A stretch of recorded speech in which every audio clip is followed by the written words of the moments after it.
This topic has two parts. In first part, we'll be studying about the functional neuroimaging, types of functional neuroimaging and the basics about them. And second part has what are the psychiatric manifestations of these neuroimagings, which is our main crux of the topic. So it's starting with the introduction.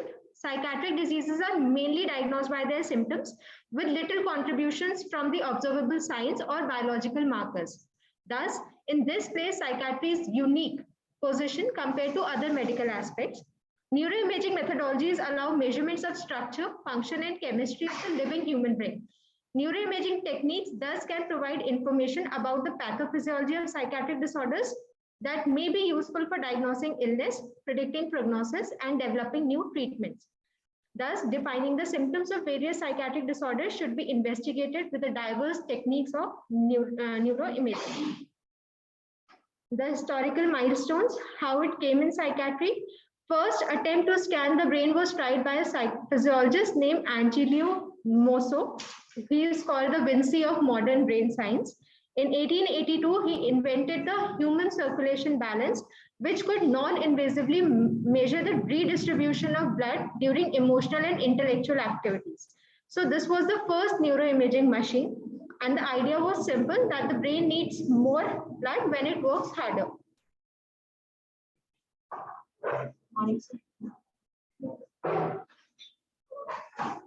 Types of neuroimaging, they are divided into two, the structural and functional types.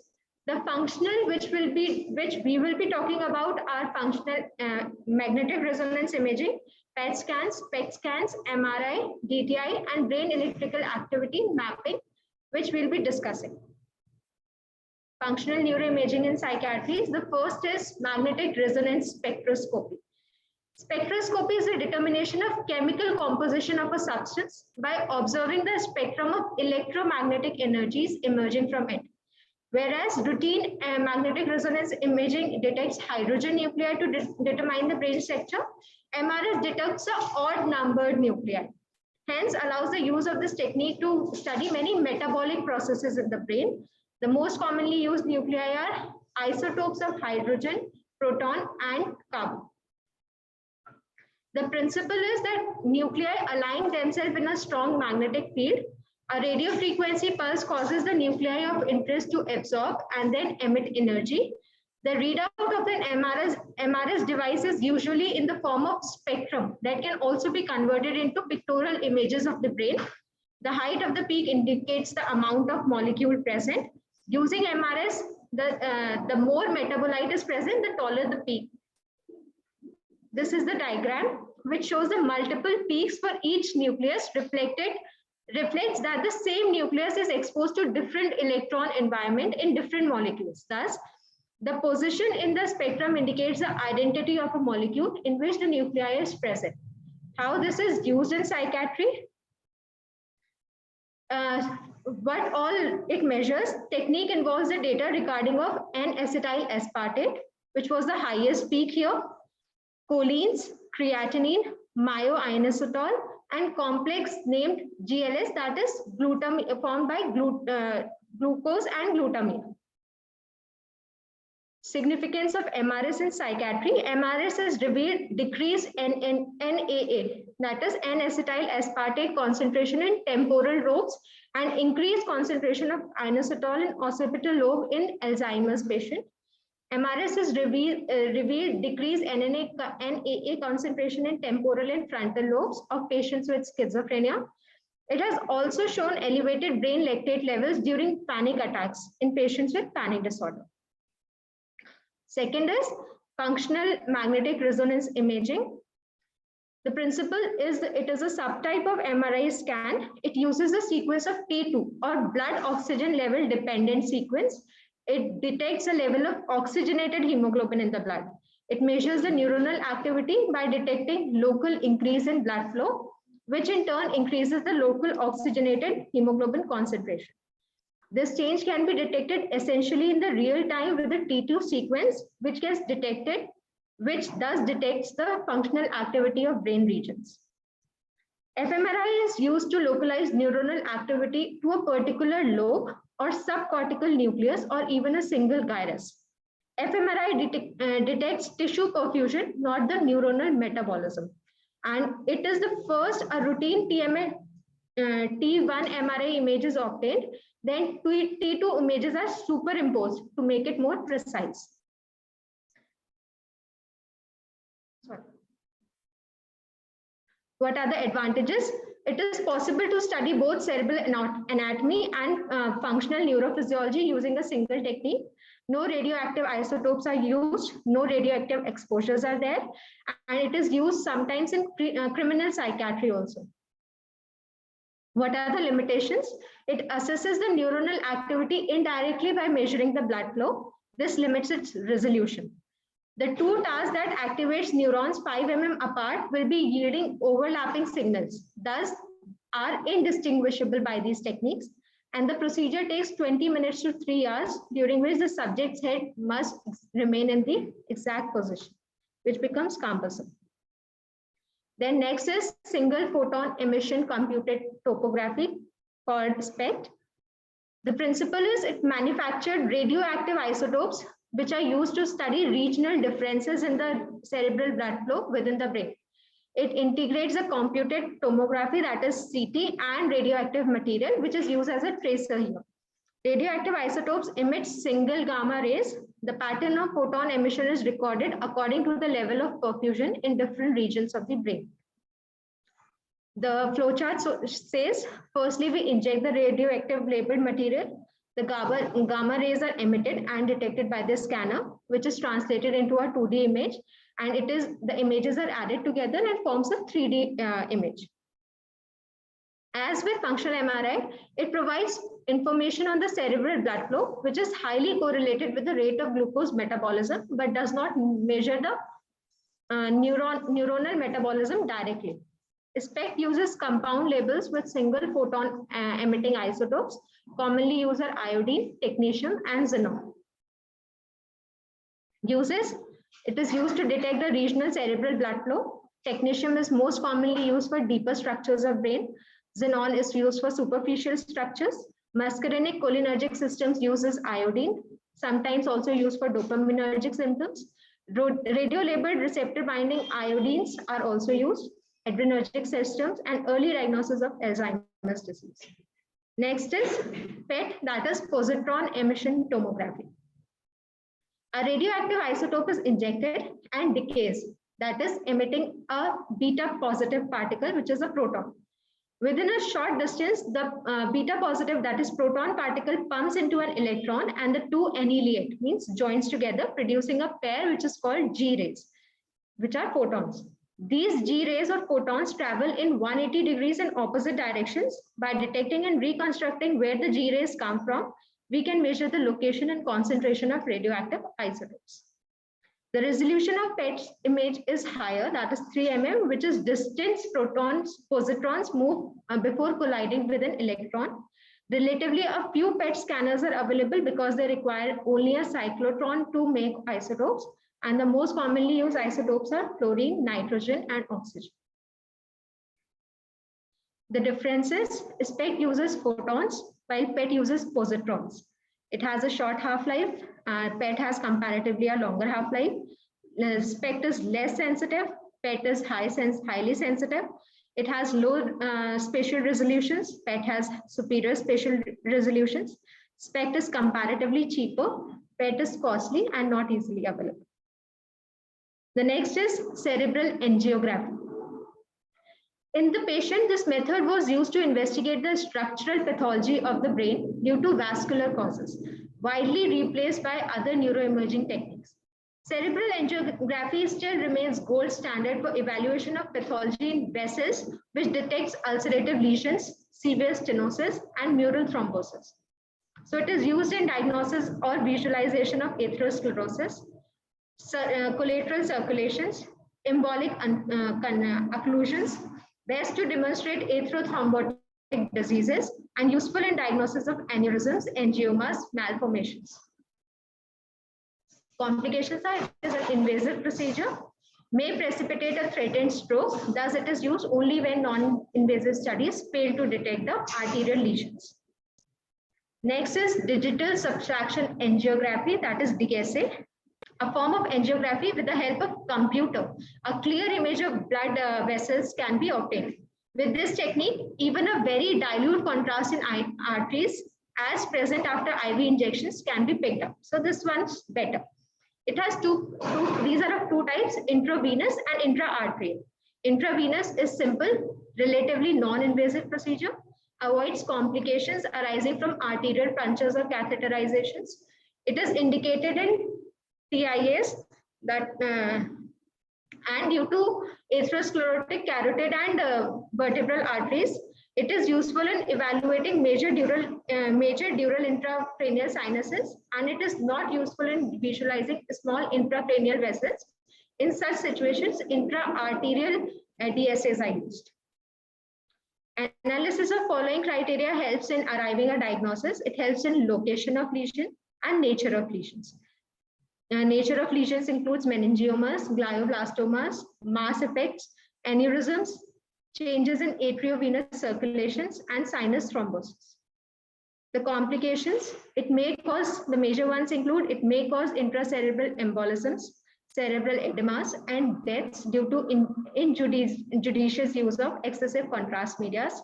Minor include some hematomas, extravasation of contrast, arterial spasm, and some subintimal injections of contrast medium. Then is Doppler studies of cerebral vessels. It gives more accurate, non-invasive method for evaluating the carotid arteries in the internal surface. Most direct examinations are based on ultrasound, real-time Doppler, or most recently a combination of two known as duplex scanning.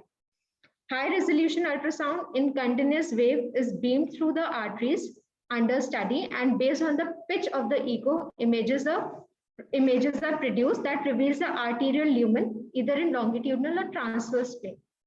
Nowadays, color flow Doppler imaging used in which are non-invasive evaluations. The arteries and veins are assigned different colors depending on the direction of flow, further specifying the diagnosis. This is a Doppler study with different colors. Indications, it is used in atherosclerotic artery and compositions of plaques, evaluation of intraplaque hemorrhage, ischemia of blood walls, carotid stenosis, vertebral occlusive diseases, and segmental stenosis of vertebral artery. Now, the second part of the presentation is neuroimaging in specific psychiatric disorders. First disorder being dementia. The purpose of neuroimaging in patients of dementia, it helps in diagnosis the cause, monitoring the progression of disease, and staging the disease. In Alzheimer's, the CT scan shows the atrophy of typical dilatation of lateral ventricles and widening of cortical sulci, particularly in posterior temporal and parietal regions.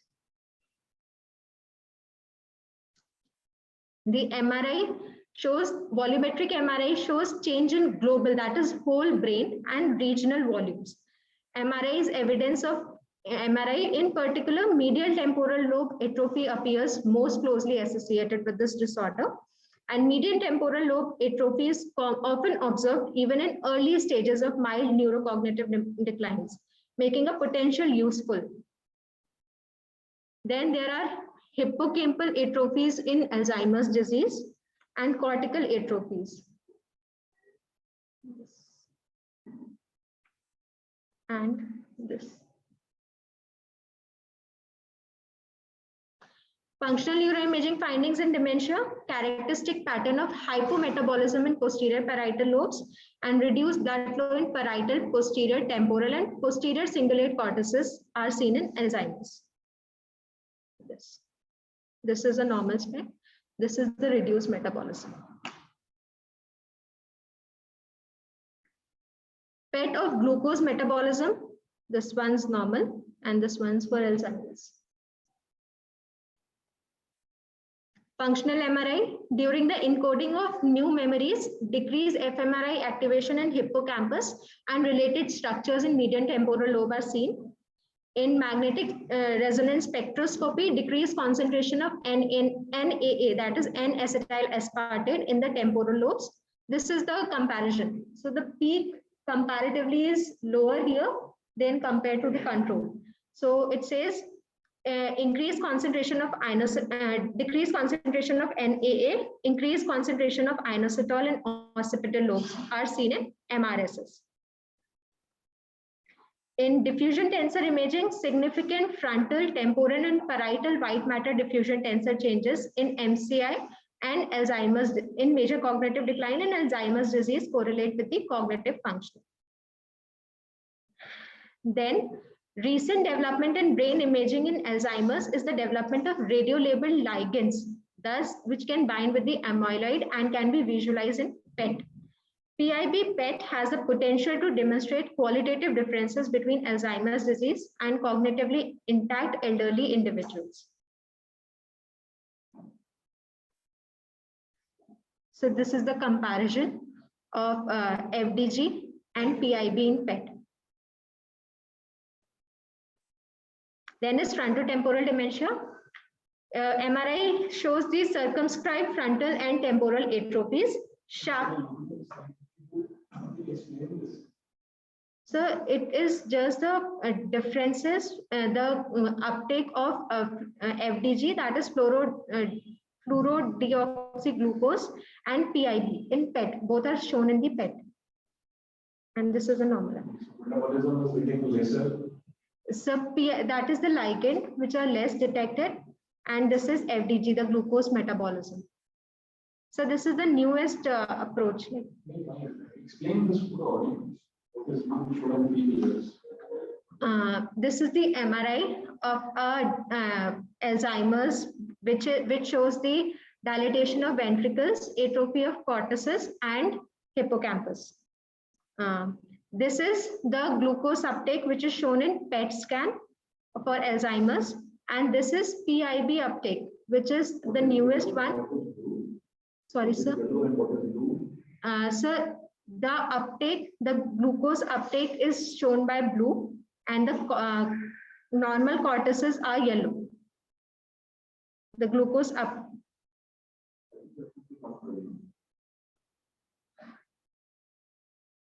So the glucose uptake is happening in ventricles. Less in ventricles. Yellow is cortex. The metabolism. Yellow. Metabolism. Images are very small in size. And is the other one? So that is the ligand. Yes, sir. Ligand. Yes, sir. So this one. Development of radio-labeled ligands. We prove this ligand by bind to amyloid.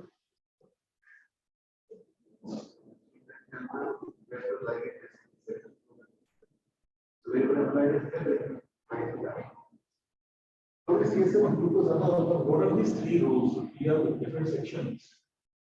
What is Alzheimer's? That is some of the other sections, please. Clear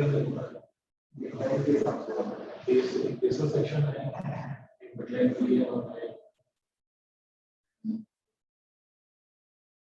so whatever you have to actually explain that. What is PIB? Is PIB uptake is blue or yellow? So it must be yellow. No, because initially, then initially is ultimately last one. This time so initially we will go uptake. So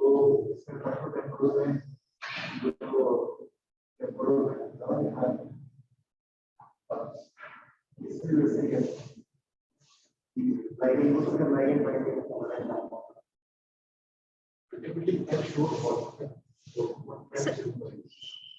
So it's same. Positron emission tomography. The usually radioactive isotopes are used in this. What you mean by PET? Any area is active, dependent. What does it mean? So like it shows that uptake is increased in that disease or. What do you mean by yellow hair, blue hair? Very clear. Yellow means high uptake or blue means high uptake. Okay, next slide.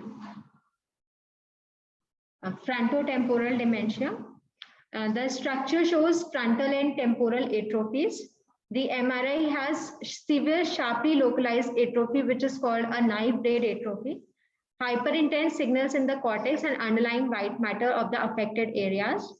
The areas involved usually are the dorsolateral prefrontal cortex and median temporal lobes, and spared areas are posterior parietal and occipital cortices. This is the atrophy in the frontal region. Knife blade atrophy, which is characteristic of frontotemporal dementia. Functional neuroimaging, frontotemporal hypometabolism is evidenced by the hypoperfusion of sometimes including the temporal lobes.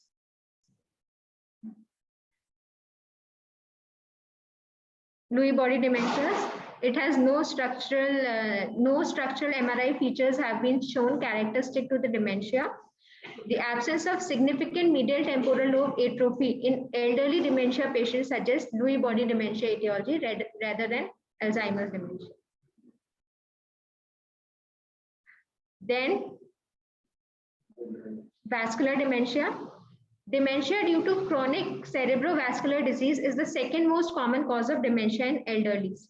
The three forms recognized are multiple infarct, subcortical, and cerebral amyloid angiopathies. The structural imaging, some authors have suggested that leukocariosis should involve at least 25% of the white matter in order to qualify the diagnosis of vascular dementia on imaging. Moreover, increasing white matter lesions on imaging correlating with the increasing cognitive decline is thought to be another feature in the favor of vascular dementia. Both CT and MRI are able to provide evidence of ischemic changes. However, MRI is more sensitive, especially to white matter, small vessel ischemic changes, as well as microhemorrhages. Functional neuroimaging techniques of the brain in vascular dementia shows multiple patchy perfusion defects. Like wherever there is a site of ischemia, there will be hypoperfusion there.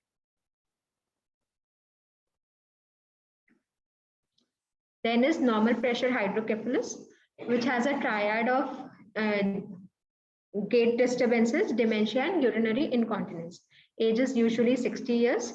And the theory says that there is an extraventricular CSF absorption due to prior subarachnoid hemorrhages, decreased white matter tensile strength, and infarctions or ischemic changes. Structural findings shows ventricular enlargement that is out of proportion to the sulcal atrophy, prominent periventricular hyperintensities, and prominent flow void in the aqueduct and the third ventricle called jet sign, which is very much clear here.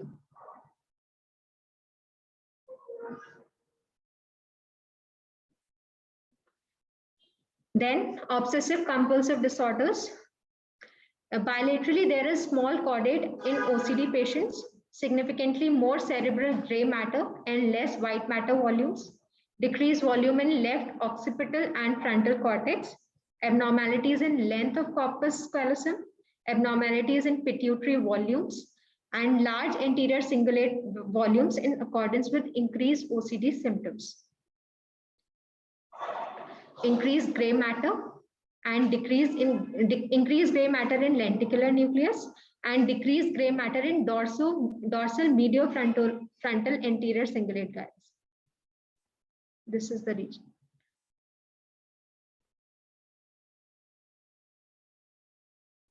Functional neuroimaging, again in MRSS, has a reduction in NAA levels involved in corticostriothalamic circuit, including corpus stratum, thalamus, basal ganglia, and anterior cingulate cortex. Similar studies also show high levels of GLX, that is the combination of glutamine and glutamine and glucose in caudate nucleus. Again, the reduction in this peak. Diffusion tensor imaging shows drug-naive OCD patient shows significant increase in fractional anisotropy in the corpus callosum, internal capsule, and white matter in areas of right caudate nucleus. PET, increased metabolism in orbitofrontal cortex, caudate nucleus, anterior cingulate cortex. In CSTC loop plays an important role in OCDs, and it has increased activities, which is detected in PET by the increased glucose uptake. Pharmacological and behavioral treatments reportedly reverse these abnormalities. In resting SPECT studies, OCD patient has increased mesial frontal perfusions. In mood disorders, in CT MRI, smaller volumes of frontal cortex, cerebellum, caudate, and putamen are seen. In mood disorders, ventricular enlargement, cortical atrophy, and sulcal widenings have sometimes been reported. And the most consistent abnormality is increased frequency of abnormal hyperintensities in subcortical regions, including periventricular regions, basal ganglia, and thalamus. These hyperintensities may affect the deleterious effects of recurrent affective episodes. Some depressed patients may also have specifically reduced hippocampal or caudate nucleus volumes, and focal areas of atrophies are also associated with increased illness. The functional MRI sadness increases the blood flow, so the amount of uptake is increased, the metabolism is increased, and more specific is seen in left amygdala, hippocampal formation, and parahippocampal guides. Depression, bilateral anterior cingulate cortex and right amygdala significantly become smaller in size, and inactivation of left prefrontal cortex is also seen in depressed patients. This is in fMRI. There is inactivation of prefrontal cortex and thus responsible for cognitive symptoms in dementia. SPECT, baseline cerebral blood flow was lower in depressed patients in frontal and subcortical areas, and it responds to medications and becomes normal on follow-ups. PET, which is most widely replicated used finding in depression, shows decreased frontal and prefrontal metabolisms, especially on dominant hemispheres, and relatively increase in non-dominant hemispheric activities. Other studies also shows reduction in cerebral blood flow or metabolisms on both dopaminergic innervation tracts of mesocortical and mesolimbic pathways. This is showing the decreased metabolism. Sometimes increased glucose metabolism has also been observed in several limbic regions, particularly among severe recurrent depressive episodes and family history of mood disorder. This is correlated with intrusive ruminations. Shift from depression into hypomania causes a reversal of hypofrontality, such that greater left hemisphere reductions are seen in depression compared to greater right hemisphere reductions in mania. In bipolar, PET study in depressed bipolar 1 and 2 and mania individuals have shown increased amygdala and ventral strial limbic subcortical activity compared to healthy records. In adults, there are findings of enlarged amygdalas, decreased cortical and decreased dorsal and ventral prefrontal cortices, and small or no changes in hippocampus. Bipolar disorder has early onset. Studies have shown marked increase in perfusion in bilateral frontal and posterior lobes. There is also hypoperfusion of both orbitofrontal areas, anterior and mesial temporal areas. Increase in metabolism.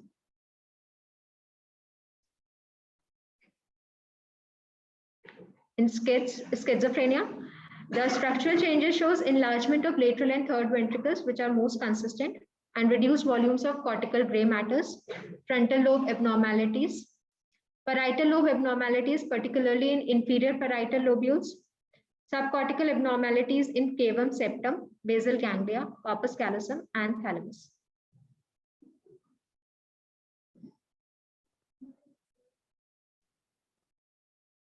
Decreased size of medial temporal lobe structures and abnormalities of neocortical temporal lobe regions is the second most consistent finding. Hippocampus is not only smaller in size, but also functionally abnormal. Reduced symmetry and anatomical and functional deficits in prefrontal cortices are all the findings in schizophrenia, and volume shrinkage or neuronal losses. This is hippocampus shrinking in the schizophrenia, chronic schizophrenia. Positive symptoms are indicated by decreased volume of superior temporal gyrus. Negative symptoms has enlarged lateral ventricles and decreased volume of median temporal lobe structures. All these structural abnormalities may be static or progressive, and typical antipsychotics increases the size of basal ganglia, reverse the structures. The functional neuroimaging findings, again, NNA levels are lowered. DTI has white matter pathologies.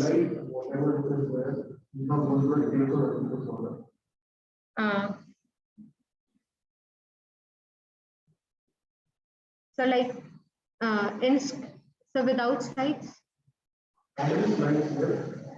So there are like around.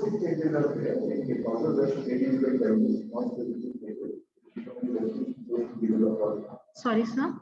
If specific changes are there, the diagnosis most important. That would be about the specific disorders. Okay. Already a record time. In anxiety, there are less changes in the structural functions. Although in imaging findings, we have increased lactate levels, which are shown in MRS.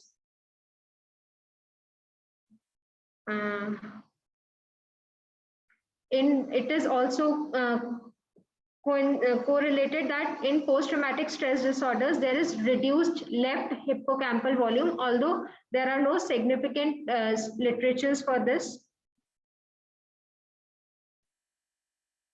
There in PETs and SPEC, there is amygdala hyper-responsivity in PTSD patients.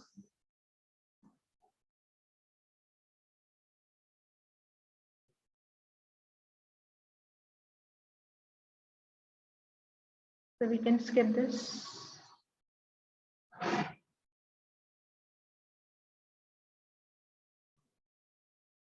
In attention deficit hyperactivity disorder, it has been seen lower glucose metabolisms are there in both males and controls with ADHDs, and PET scan has shown lower cerebral blood flow and metabolic rates in frontal lobes, and less striatal activation during cognition inhibition tasks.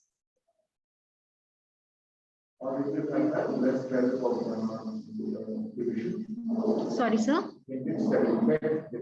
PET, yes, sir. In autism, increased total brain volume, size of amygdala is increased in first few years, followed by decrease in size. The size of stratum has also been found in several studies to be enlarged, and there is a positive correlation with the size, striatal size, and the stereotypic behavior.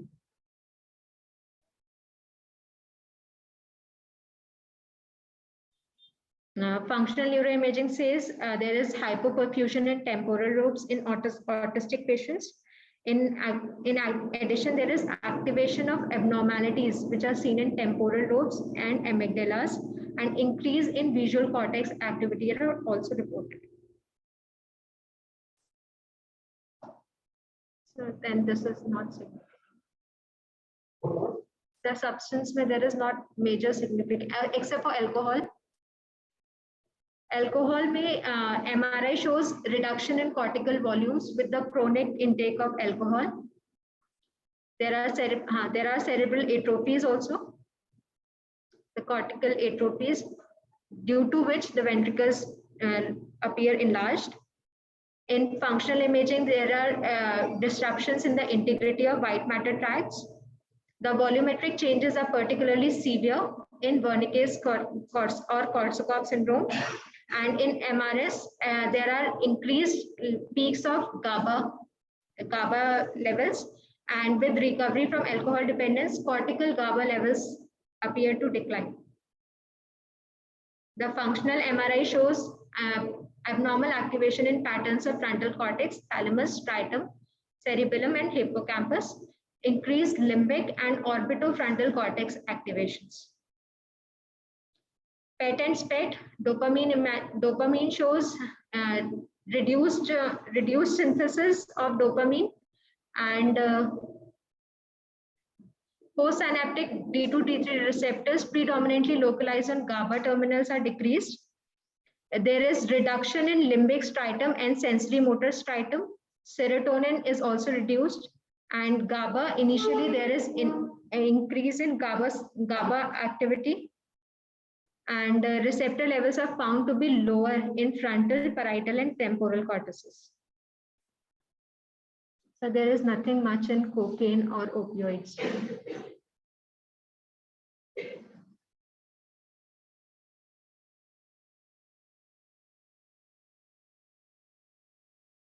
Some important signs: hummingbird sign of penguin sign, which is shown in supranuclear palsy. Mickey Mouse sign, which is shown, seen in selective atrophy of midbrain tegmentum and lateral margins of the midline tegmentum. This and this. Eye of tiger appearance. That is the hyperintensities of globus pallidus, which is seen in Haloverdian Spitz disease. Hot cross bun sign in multiple systemic atrophies. Face of giant panda in Wilson's disease.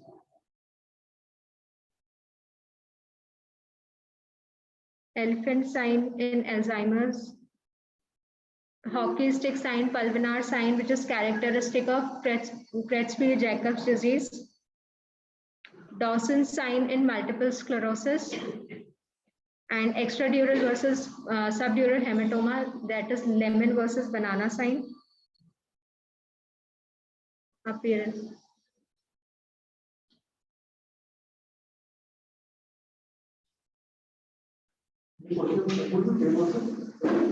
So there was no moderator. Right? Close to me. There was no moderator.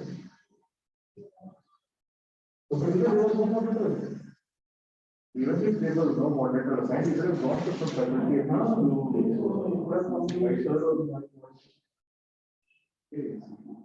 want to know what was going through your mind when you pick 154 slides for the presentation. Sir, actually, I wanted to do it in 2 parts, but then it had only structures. So You should have taken help from some faculty maybe on this time. It was a very good presentation, first half.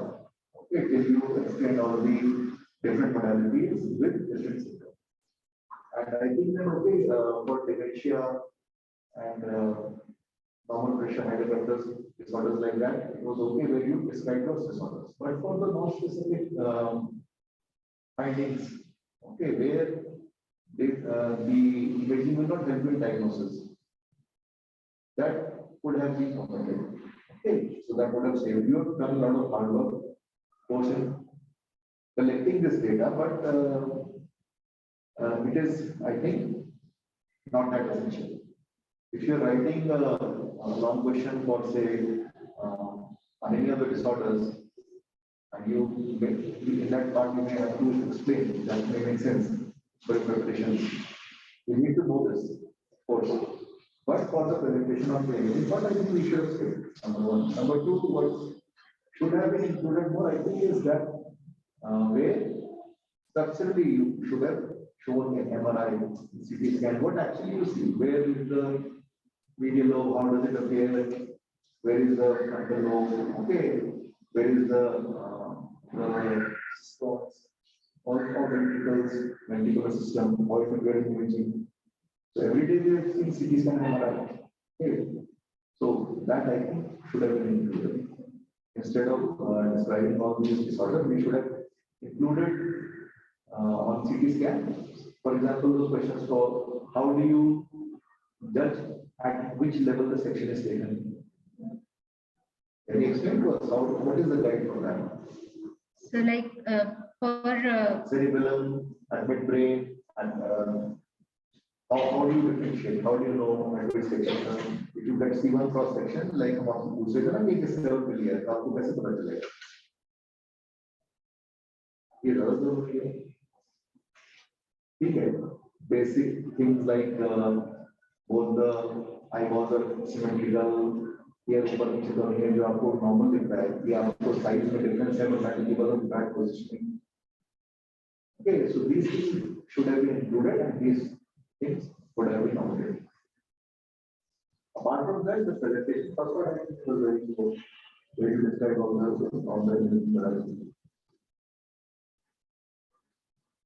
questions coming.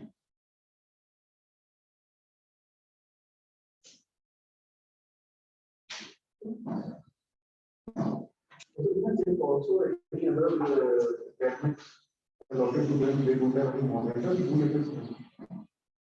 Should not have हमारे meeting में monitor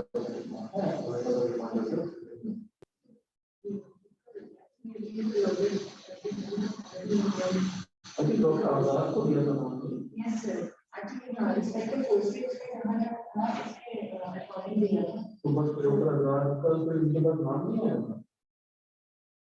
I am not in radio, not posted in radio. नहीं, chairperson का नाम नहीं लिखा था। Any question?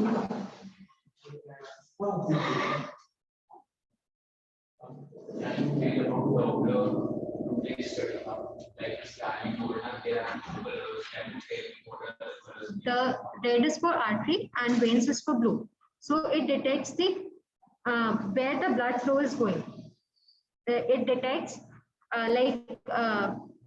it is going in the right, so it is an artery which will appear red, and if it is going in the left, it will be detected by a vein which is detected by blue color. It sees the movement, it sees the movement of the electrons in the vessel. Yes, Doppler studies are the basis ultrasound. I think even your first part of the presentation was very fine. You do it after the it's not very important. Important is you have to learn how to make a presentation. I hope. How to put it 150 slides is like we are Sir, yes, sir. So that is why you have ask anyone's help. Because if you take somebody's help, that person you can try committed and faculty will say what is the first neuroradiology is a branch of it. You can't cover all the neuroradiology much like that. That is expected. It is not. There are books on neuroradiology. So you cannot just cover all the part in one system. That I think the faculty will understand. So we have to cover some areas, we have to read some areas, we have to cover the important things. Anything is not the important things. Okay, that part is let's say why you are asked to say present seminars, because as a specialist in that branch, you will be asked for your opinions when you as the guide, people will come to you to speak your comment on these things. So public speaking should be allowed. And what to say and what to omit. It is not like you time is always a concentration. Okay, so that part is learning.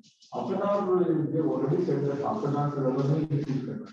Obviously, it is expected that after is important. But many things you will be asked to cover, but obviously, no seminar you can cover everything. On my point, I agree with sir is that the first part of the presentation was good. You said about principles, and you explained it because it is not very easy to explain them. And diagrams also you try to explain yourself. So the last part of the presentation also was important. Yes. So I think in between you perhaps skip those specific slides, or one slide summarizes what are the most consistent findings. I need not go for each and every modality and what they are showing. So you could have expected them to do. So this is the learning process. The whole point was you were very surprised that this does not need any moderator. Because every seminar presentation should have a moderator. This is a very important one. तो कोई भी ऐसा session है तो हमको बता दो आप मॉडल में ये हो जाएगा किस चीज में गया हां उसको बोला था ना पे डाला वो शायद शफल किया तो ये कर दिया thank you What we can do, I think, is that for all those group discussion or something, just basic of that what are the sections and what are the areas that are visible on the different sections. So that basically just basic. अगर हमें पता होता ना तो model नहीं हम सबको invite कर लेते हैं ये बड़ा at least join online given is own feedback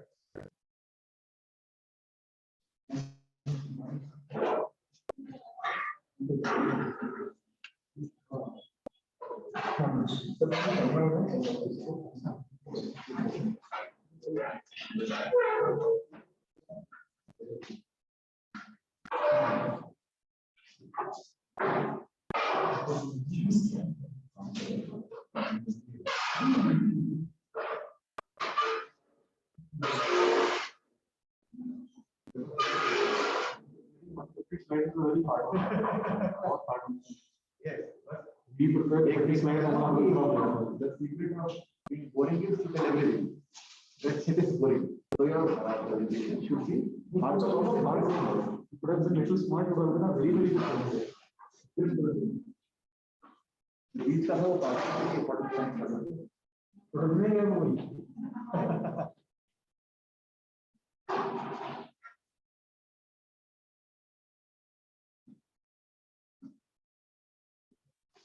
कौन सबसे छोटा ले तो बड़ा हो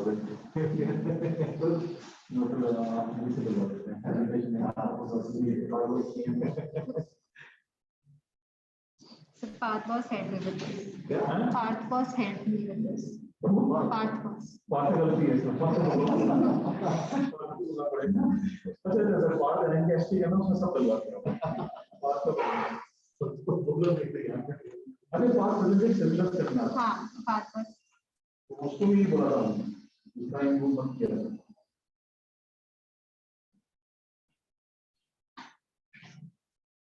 So I would like to request Dr. Aksesi, please hand over a moment to newly married senior resident, senior resident, Dr. Meena, the best wishes.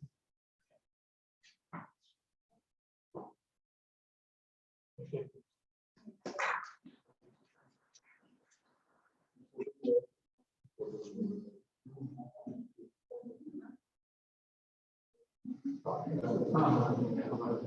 Hello.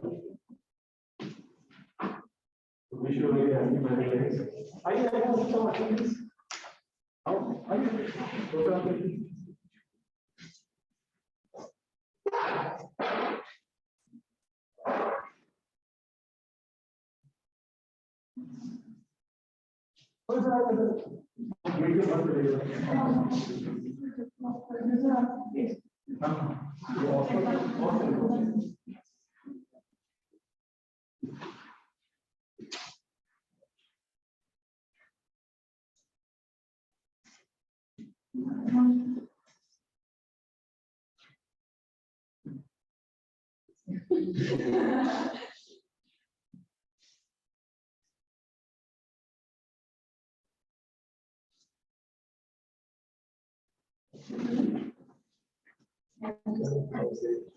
Actually, it's a moderate case. Last time the presentation, we formatted.